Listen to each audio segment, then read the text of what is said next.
Welcome to the deep dive. So today we're doing something a bit different. We're stepping, well, entirely out of the logical world and entering somewhere deeper, stranger maybe. Yes. It feels like we're not waking up to reality, but actually waking up inside a breath. Does that make sense? A slower, older rhythm. It does. Like it belongs to something huge and internal, a kind of house built from memory itself. And that's really the key thing to grasp right away. This isn't, a literal building with bricks and mortar. Okay. It's an internal architecture. It's constructed from, well, the residue of lived experience. Residue, like dust. Like the dust on things you never touched? Yeah. Or the faint smell of old wallpaper glue from a room that isn't even there anymore? Wow. And our mission here, our deep dive today, isn't about finding an exit ramp. Right. No escape plan. No, it's about deep recognition, Yeah. about mapping the design of this unconscious space, the one that holds the earliest version of yourself. And you feel the rules immediately, don't you? Like the floor is cold, but it's a specific cold, a memory cold. Yes. Makes you cautious. You find yourself tiptoeing almost reverently. As if not to wake something. Exactly. But maybe not the house. Yeah. Maybe not waking yourself. Yeah. And then you pass a mirror, but there's nothing clear, just a smudge, a blur. A suggestion. Yeah, suggestion of a face. It's like, well, it's as if the dream hasn't quite decided if you belong here yet. It feels like more than just being disoriented. It feels, I don't know, like a statement about being sort of stuck. It is a statement. That blur you see, that's the precise psychological state. It's the feeling of being not quite formed yet. In this internal architecture, you are still that collection of primary wishes, those early fears that, well, that built the walls in the first place. So the house is reflecting a self that's unfinished. Before integration, yes. It forces you, really, to confront the version of yourself that had to be edited, layered away, just to survive. Okay, so let's unpack that, because you mentioned walls. And the first big thing is this feeling of containment, this paradox. Yeah. You reach for a door, you turn the knob, and you just end up back in the same room. Maybe it looks a little different, rearranged, but it's the same space. It's the same space. It's this endless, self-contained loop. It's frankly profound, but also really frustrating. It certainly feels frustrating on the surface. Yeah. Deeply so. Yeah. It suggests you just can't move on. But if we distill it, if we look at its function, the primary function of this space is containment. It's not designed for release. Okay, why? Why hold you there? Well, the loop exists precisely because if you could just walk out, you'd miss it. You'd bypass those parts of yourself that need recollection, acknowledgement. So the architecture itself is forcing you to deal with it. It forces you to metabolize the layer you're currently in before you can even access the next one. A house is making you stay. Yeah. Examine the details. Okay, so we move from that loop to the stairs. Yeah. And the feeling changes, doesn't it? It becomes about restriction. Immediately. There's a door, and it's painted this very specific blue. You know the one, like a baby's onesie. The blue of imperatives. Yes, the blue of be quiet, be good, don't ask. It's a warning sign, that blue. It's the color of silence being imposed on early desire, on that first burgeoning sense of self. It dictates the rules for entering the next memory space. And then the stairs themselves. They're carpeted in maroon. A heavy color. Yeah, the description is vivid, like dried blood or old wine, or even lips pressed tightly shut. Silence again. Right. But here's where it gets really heavy, I think. The creaking steps. Ah, yes. They don't creak under your weight now. They creak under, well, the memory of footsteps. Heavy, measured footsteps from before. Footsteps that paused. Exactly. Paused just outside a door. So why does the house remember those specific footsteps? It raises an interesting point. Yeah. What is this saying? That creak. It's like an archival note, a confirmation. It says that the heavy presence, maybe even the trauma of the past mattered. The house confirms the sheer weight of that prior influence. It's saying you felt this. You were there. It happened. You felt it. And you're tiptoeing now because, well, unconsciously you're still anticipating the reaction of the one whose steps dictated that silence. Wow. Okay, so we keep going down this hallway of closed doors, and we start encountering these symbols of, I guess, the suppressed desire, hidden needs. Exactly. First stop, the nursery, the crib, empty. But look up, the mobile is spinning. With no apparent cause. No motor, no breeze, nothing, just spinning. And the toys are unsettling. A stuffed bear with one eye missing, a doll, but its lips are literally stitched shut.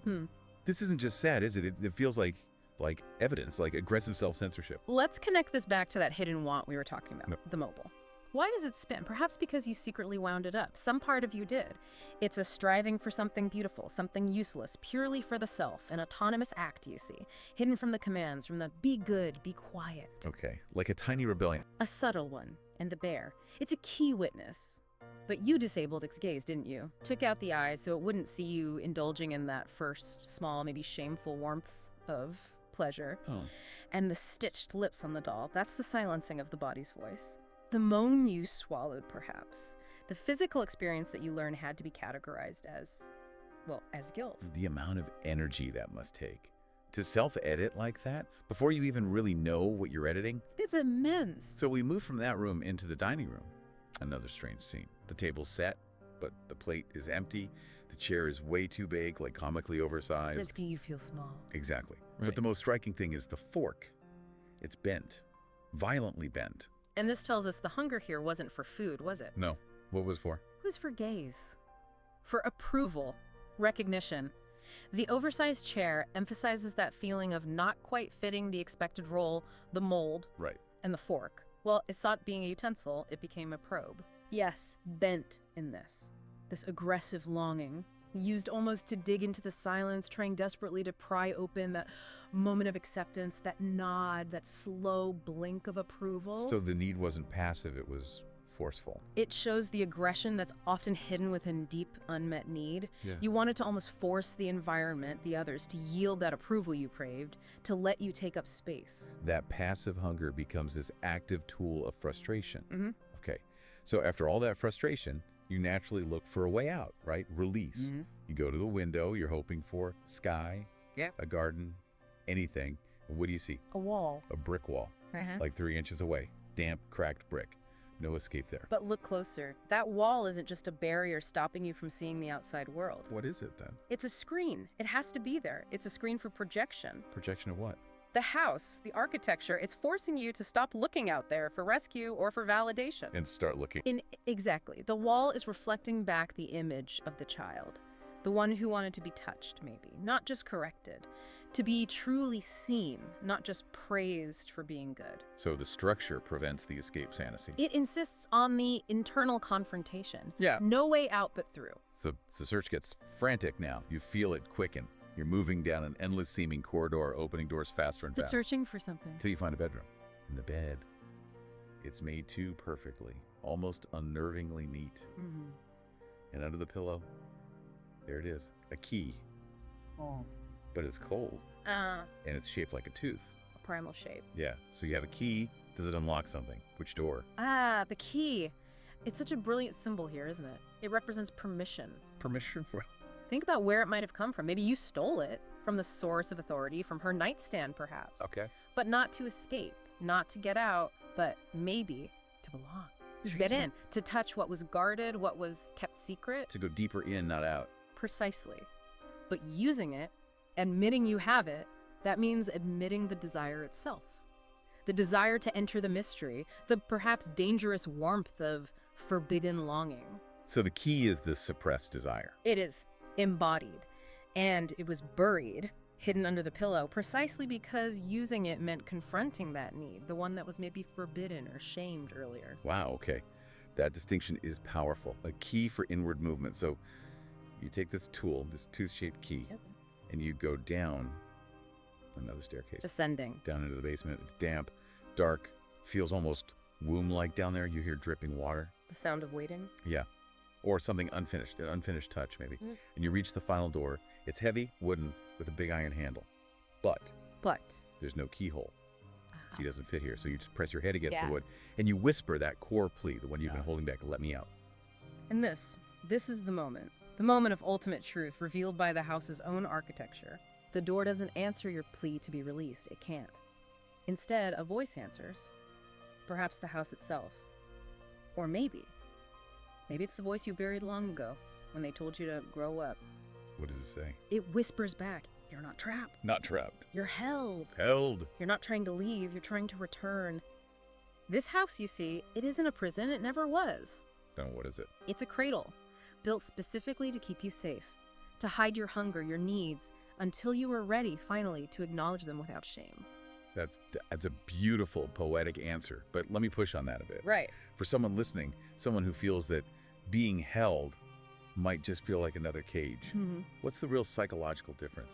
If the doors seem locked and the windows are blind, cradle, cage, doesn't matter. It's a fair question. The distinction lies entirely, I think, in the intention, or rather the perception, of the one inside. Okay. A cage generates panic, right? It fuels the drive to escape this very moment. It confirms your helplessness. Yeah, fight or flight. Exactly. But a cradle, even one that restricts movement, its purpose is safety. Its purpose is gestation. Gestation, like development. It provides the contained space necessary for the self to understand why it needed to be hidden in the first place, why that containment felt necessary. So it's about understanding the purpose of the walls. Yes, and when you stop struggling against the containment, when you stop rattling the bars, as it were, you begin to perceive the purpose of the architecture itself. You realize you aren't trying to leave, you're trying to return. Return to what? To that foundational safety. The safety you perhaps never fully accessed or trusted the first time around. So you stop knocking. You surrender to the boundaries. You cease the struggle. And this leads somewhere unexpected. To a closet. Maybe the small space you actually hid in as a child when things got too loud or overwhelming. A familiar refuge. You go inside, press your ear against the back wall, Yeah. and you realize it feels like skin. Warm. Yeah. And you can hear something. A rhythm. Slow, steady, a heartbeat. But it's not yours. Whose is it? It's hers. Ugh. The mother figure. Yes. So the architecture itself has become the analyst, hasn't it? Silent, patient. How do you mean? You are not crying the memory now. The memory, the feeling is being cried for you by the structure itself, that heartbeat. That's the echo of the one who loved you. Yeah. Imperfectly, maybe. Fiercely, perhaps fearfully even. Right. The house is showing you, holding for you, what you still need, what you're returning to find. Containment, rhythm, safety. This is the integration phase. The self accepting the original container, flaws and all. And in that surrender, Yeah. that acceptance, the light changes. Everything shifts. You step out of the closet, and you're not in the house anymore. Not really. You're in a garden. An impossible garden. Totally impossible. It's indoors, but the ceiling seems open to the stars. And the air. Yeah. It hums. Not with insects, but with voices. Whispers. What do they say? And it's like, you're safe. You're loved. You're wanted. Over and over. And the scents, they're like fragments. Vanilla, lilac, salt, memories. Elemental. Yeah. And the final step, what do you do in this garden? You lie down. Not to analyze? No, not anymore. Just to dissolve into it. Into the acceptance that the garden represents. And the need to escape. It just dissolves, not because a door magically opened, but because you finally stopped knocking. You stopped searching for the exit. The house transforms. It becomes, yeah, like a temple. Every corridor feels like a nerve ending. Every door is a desire that's now, okay, welcomed. So truth doesn't set you free in the way we usually think. No. It feels more like it grants you permission. Permission to stay. Wow. This has been quite a journey, a really profound dive into, well, the architecture of our own pasts, maybe. It is deep territory. And the quiet realization at the end, it's not that the dream ends with a shock, like waking from a nightmare. For a sudden jolt. No, it just seeps into you, bleeds into your waking awareness. The understanding dawns that the house, this memory structure, it was never built to escape childhood or its core longings. But rather, to preserve them, to keep the love, the fear, the intense, sometimes terrifying desire alive, safe, as necessary guides, maybe. and if we were to connect this to a more general psychological concept just for a moment. Please. This memory house, it's very much like your internal working model. Okay, explain that. It's the emotional blueprint you carry within you, the one that shapes how you expect connection, how you approach relationships, what safety feels like. It's built from those earliest experiences. So you think you're trapped in like an actual building in the dream? But you're actually curled up inside a deeply held wish, a wish for safety, for love, for recognition, just dressed up in floorboards and wallpaper and peeling paint. The key is to stop trying to break out. When you stop frantically searching for the exit, you might just find yourself home. Because the truth is, you were never really lost. You were just waiting. You were always here, waiting for yourself to grant that permission. The permission to simply stay, to accept, to integrate. Well, We hope this deep dive into the architecture of memory helps you, our listener, find your way back in. Or perhaps simply grants you the permission you need to stay a while. Breathe deep into that. Breathe slow. Breathe down into the foundations. We'll see you on the next deep dive.